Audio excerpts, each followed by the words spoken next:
C'est aujourd'hui qu'ils sont en train de commander des masques. C'est aujourd'hui qu'ils sont en train de commander des tests. Alors que ça fait des semaines que l'Organisation mondiale de la santé dit qu'il faut commander, qu'il faut tester. Ces gens-là, je crois que ce sont des criminels. Alors, je veux bien, j'ai entendu M. Macron aujourd'hui pour dire que c'est irresponsable, il faut faire preuve du non-national. Oui, vous savez, en période difficile, il faut que tout le monde y mette du sien pour avancer. Hein. Mais assumer les conneries et les crimes des autres, jamais. Car aujourd'hui, les Macron, Philippe, Véran et consorts, ces gars-là ont joué avec la vie des gens. Ces gars-là n'ont pas été à la hauteur de la situation et ne l'ont pas été volontairement et ils ont menti aux Français. Ils ont menti aux Guadeloupéens.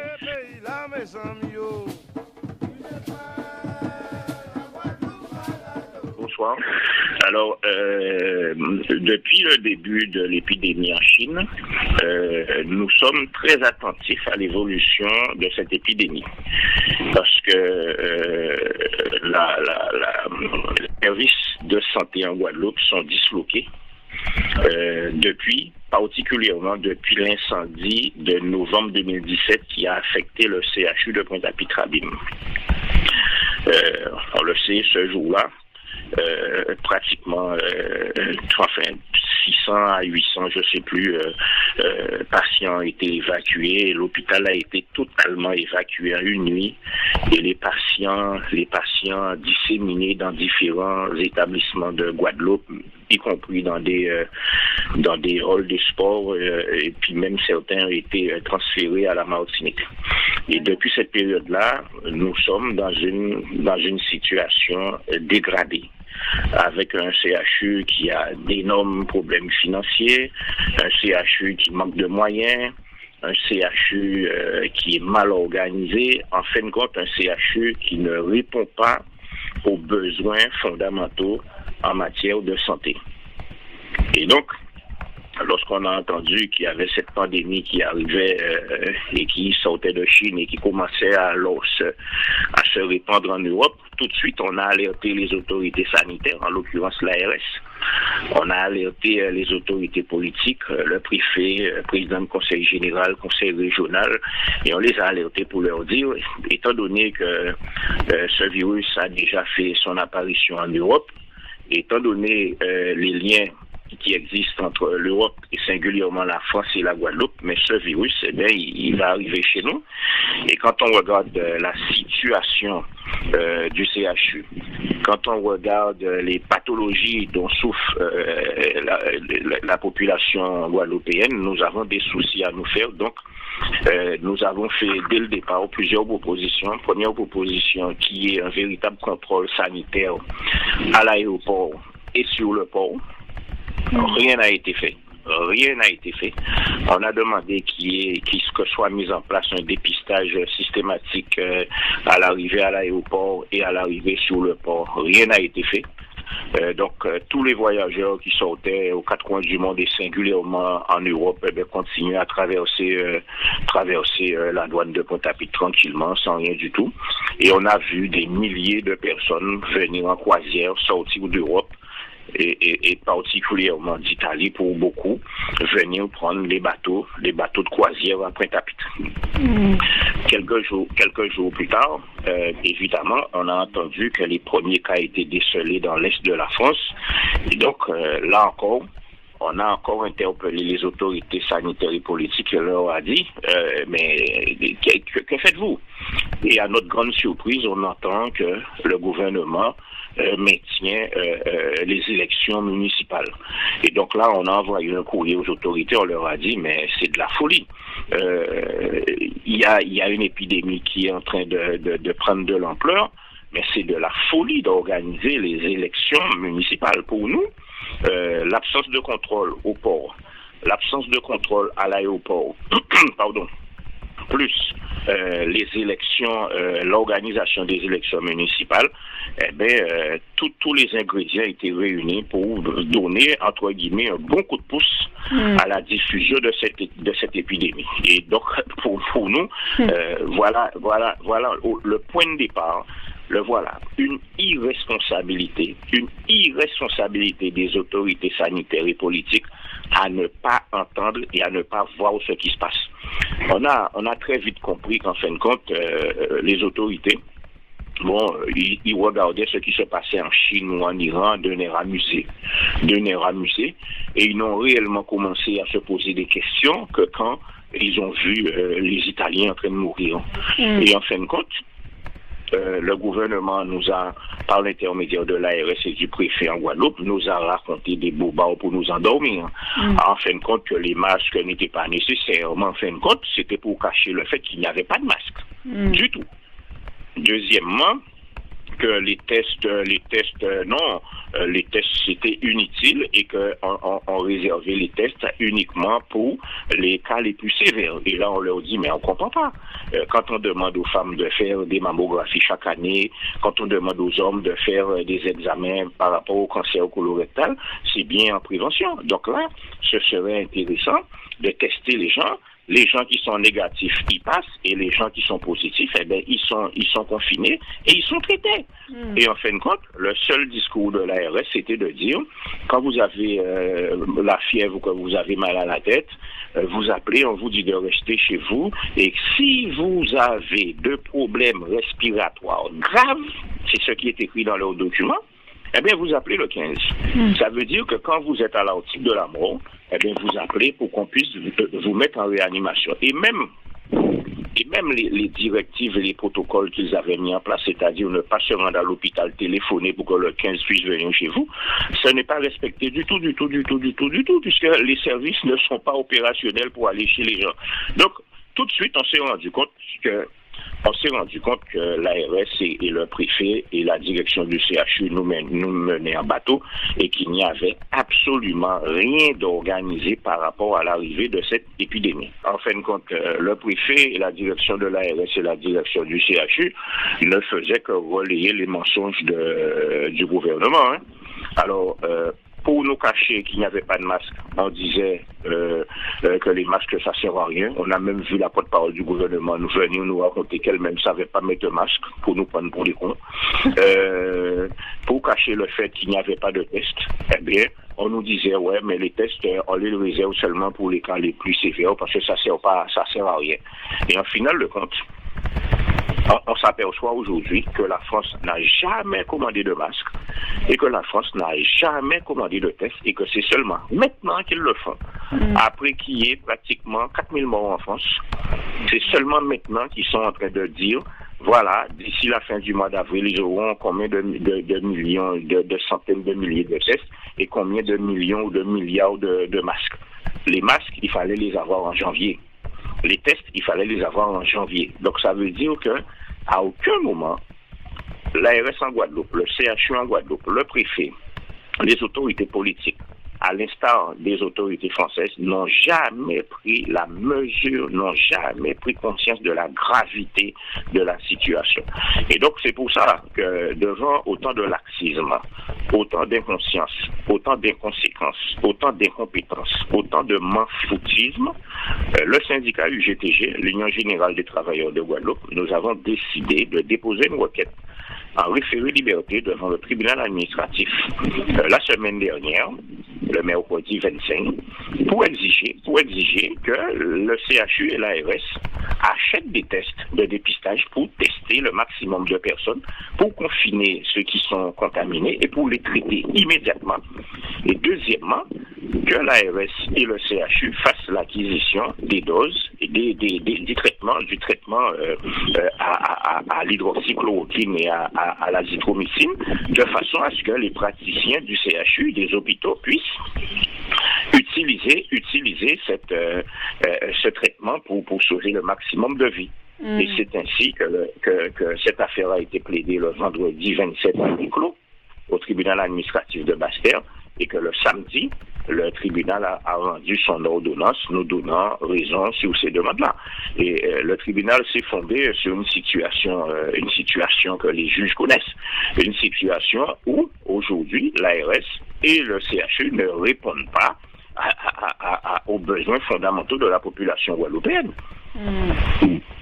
Donc aujourd'hui sur le terrain, eh bien, il manque les soignants n'ont pas de masque, les soignants n'ont pas de blouse, les soignants n'ont pas de lunettes, les soignants n'ont pas de visière, les salons n'ont pas de blouse. En fin de compte, c'est la croix et la bannière, alors qu'ils sont en première ligne et que Macron dit que ce sont des soldats. Mais quand on envoie des soldats au fond, on leur donne les moyens de se protéger.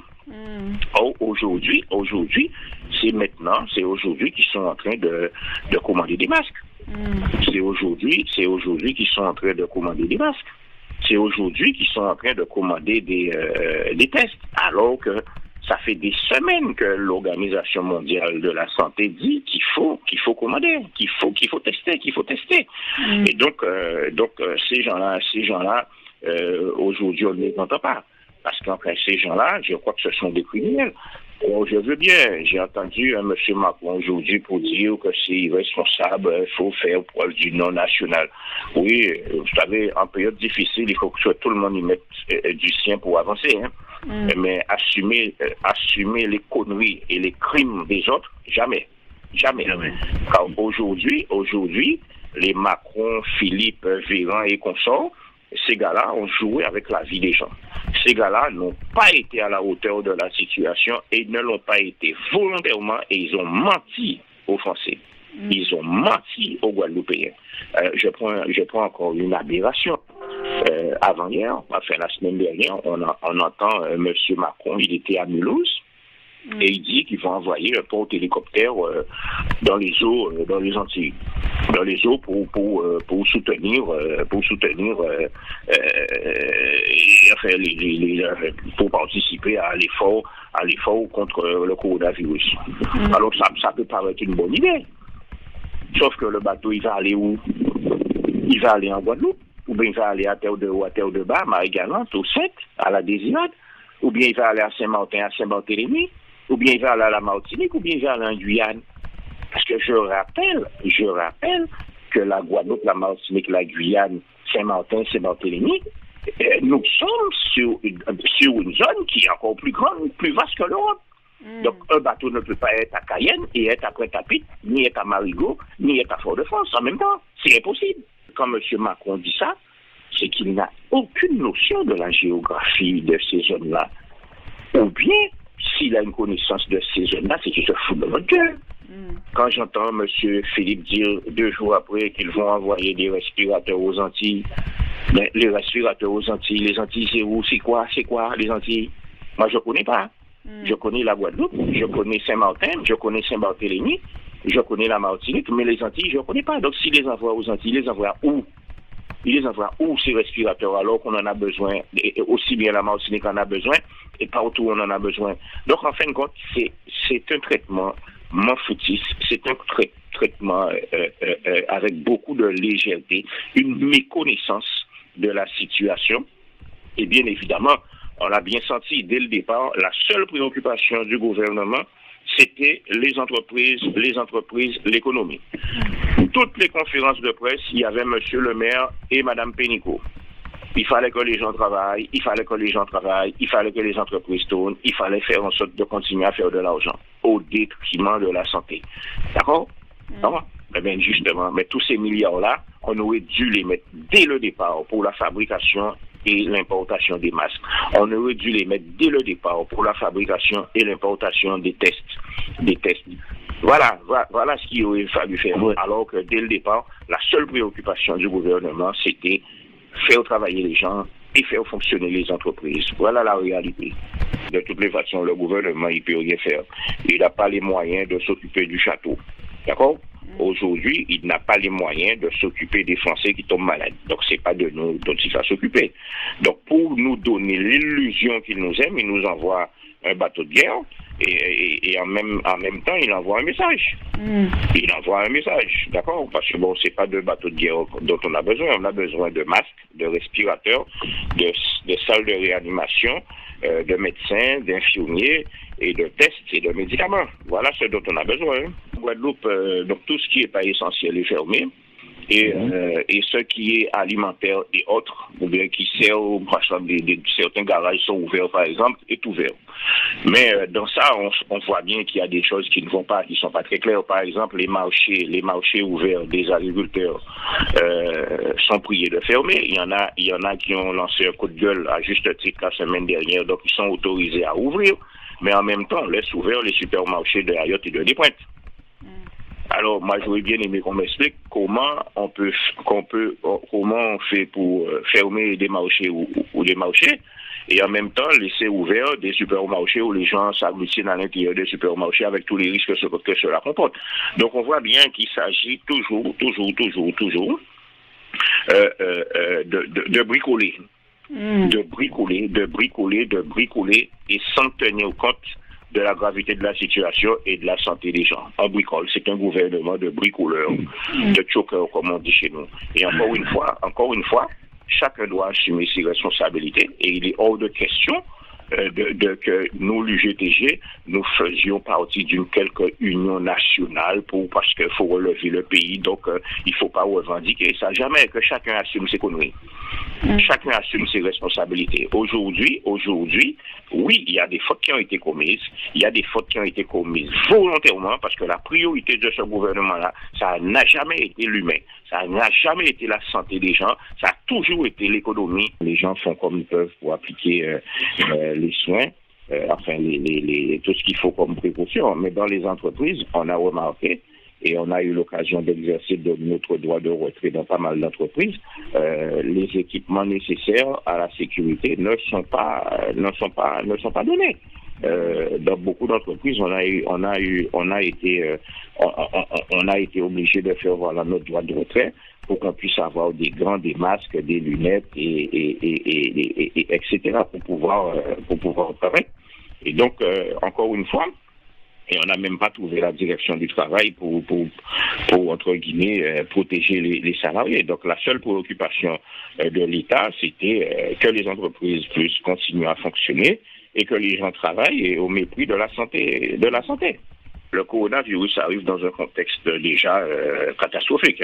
95%, peut-être même plus des Guadeloupéens sont contaminés au chlordécone. Et chlordécone, dans le cadre d'une action directement initiée par l'État et camouflée par l'État.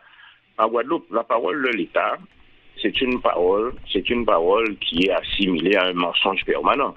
Alors quand l'État vient nous raconter qu'il met tout en œuvre sur le coronavirus, personne ne peut le croire. Pendant des dizaines d'années, l'État a menti aux Guadeloupéens sur le chlordécone. L'État a autorisé un poison, illégalement un poison, et lorsqu'il a su que c'était un poison qui empoisonnait les Guadeloupéens et qui était rentré, y compris dans le réseau d'eau potable, il a caché tous les rapports. Et il a même demandé aux élus de se taire. Voilà l'État en Guadeloupe, ce qu'on appelle l'État colonial. Donc aujourd'hui, la parole de l'État ne vaut absolument rien en Guadeloupe. La parole de l'État ne vaut rien en Guadeloupe et la parole de l'État, aujourd'hui encore, il est démontré qu'elle ne vaut absolument rien. Ce sont des mensonges, c'est de la manipulation. On essaie encore une fois de prendre les Guadeloupéens pour des idiots. Et c'est pour ça, c'est pour ces raisons-là aussi qu'on a déposé cette requête. Aujourd'hui, par exemple, vous avez un problème récurrent, le problème de l'eau potable.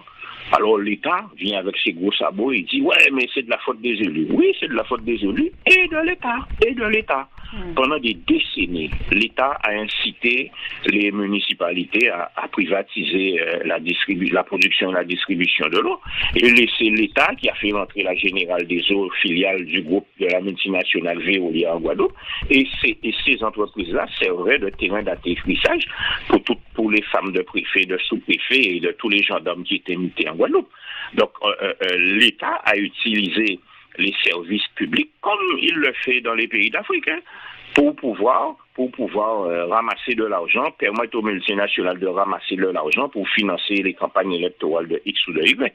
Il va falloir que le peuple guadeloupéen, tout comme les peuples de toutes les colonies, puissent bien comprendre qu'il n'y a aucune évolution positive possible de nos vies et de la vie de nos enfants dans le cadre français. La seule issue, c'est se battre pour l'indépendance nationale et la pleine souveraineté. Il n'y a aucun salut pour nous de rester dans le cadre de la domination coloniale. Et je crois que la gestion la gestion entre guillemets coloniale de cette pandémie saute aux yeux. Saute aux yeux des gens qui ne connaissent pas la Guadeloupe, des gens qui n'en ont rien à foutre de Guadeloupe, qui prennent des décisions, qui prennent pas de décisions parce que c'est pas leur pays, ils en ont rien à foutre, c'est pas leur famille qui y vit. Et en plus, quand il y a le feu au château, on se fout de l'écluse. Aujourd'hui, ce qui intéresse Macron, c'est comment redorer son blason en France au regard des difficultés qu'il a, que ce soit en Île-de-France ou bien dans le Grand Est. Et la Guadeloupe, la Martinique, la Guyane, Mayotte et la Réunion et Nouvelle-Calédonie, c'est le cadet de ses soucis. Et donc, il va falloir un certain moment que nous, Guadeloupéens, Martiniquais, Guyanais, Mahorais et autres, comprenions qu'il nous faut lutter pour le droit des peuples à disposer d'eux-mêmes, pour l'indépendance nationale et la pleine souveraineté. Car si nous avions en main les rênes de notre pays, jamais nous n'aurions géré cette crise de cette façon-là. Nous sommes confinés, mais notre esprit ne doit pas être confiné. Nous sommes confinés, mais nous devons continuer à lutter. Et donc, l'idée, c'est quoi? L'idée, c'est prendre ce temps-là, ce temps de confinement-là, pour nous poser des questions sur notre existence, sur notre mode de vie, sur notre mode de consommation. Les gens qui ont un petit lopin de terre derrière chez eux, comme beaucoup de gens chez nous, qu'on profite de cette occasion-là pour faire un petit jardin, pour nettoyer une petite parcelle, pour planter quelque chose dessus qui aura le temps de pousser d'ici un mois et demi, 2 mois. Et comme ça, pour que ça puisse nous donner une activité, en même temps de la relaxation, mais en même temps aussi nous permettre de réfléchir à notre souveraineté alimentaire. Parce qu'en fin de compte, on est enfermé dans un carcan où on va au supermarché, où on achète des cochonneries venues d'ailleurs, alors que nous avons chez nous des choses pour nous nourrir. Donc ça aussi, c'est un moment aussi qui doit nous apprendre à nous regarder pour avoir notre état d'esprit de nous-mêmes et revenir sur des pratiques de nos parents, de nos grands-parents, ne serait-ce que sur notre mode de vie, notre mode de consommation. Le soir à 21h, tous ceux qui ont un tambour chez eux, on va jouer ensemble, le même rythme, chaque soir.